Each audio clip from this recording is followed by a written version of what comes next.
Hi everyone! It's me, Angel. Welcome back sa aking YouTube channel.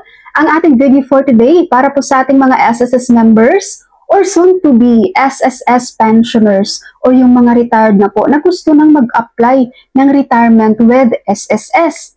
At hindi na puno ang 120 months contributions dahil hindi na po kaya at isa na siyang ganap na senior citizen.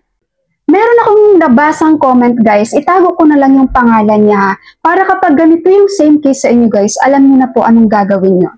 Sabi niya, ang kulang ko daw po ay 20 months. Sabi ni SSS, gusto ko po talaga ang SSS lump sum.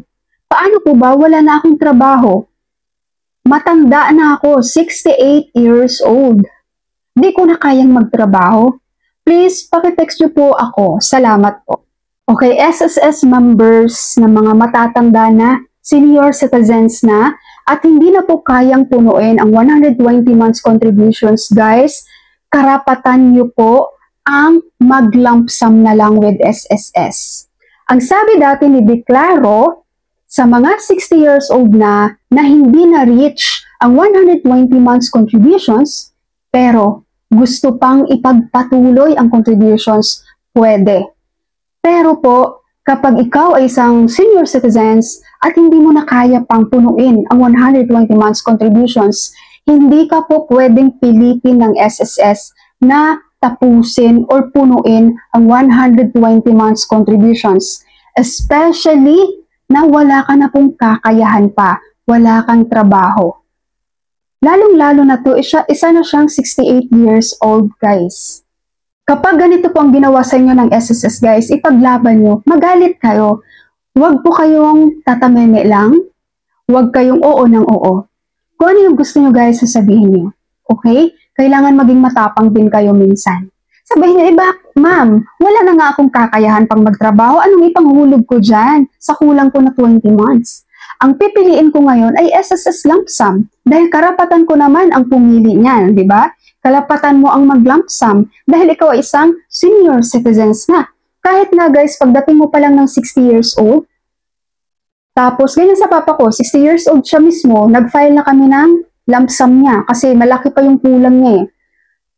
Pagpatak mo ng 60 years old at hindi mo pa na-reach yung 120 months contributions at wala ka ng kakayahan pa, wala kang trabaho, as in hindi mo na kayang punuin ang kulang mo, pwede ka pong mag-lump sum. Option mo po yan guys. Choice mo po yan.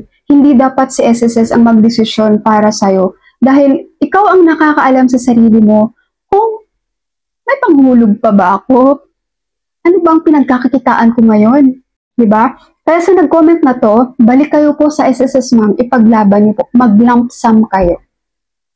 You are now 68 years old, walang trabaho at walang pinagkakakitaan.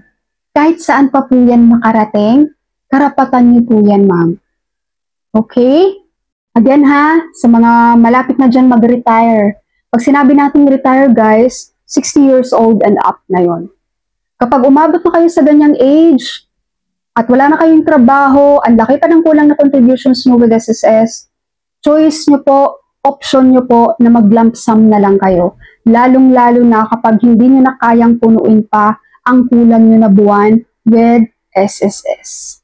Okay? Pero advice ko lang din po doon sa mga magla-lump sum ha. Maging wais din po kayo pag nakuha nyo na yung pera. Kasi one-time cash payment po yun sa inyo. Pag yun ay hindi nyo nagamit sa tamang paraan, hindi nyo napalago, wala kayong monthly pension na guys kay SSS. Mahihirapan kayo. So you have to think about it, paano nyo palaguin yung pera na yun. Para daily may pagkukuhaan po kayo ng magiging budget nyo. Especially that you are now a senior citizen. Okay, SSS members, pakishare naman po ang video na ito. Maraming salamat po sa inyong panonood and God bless you all.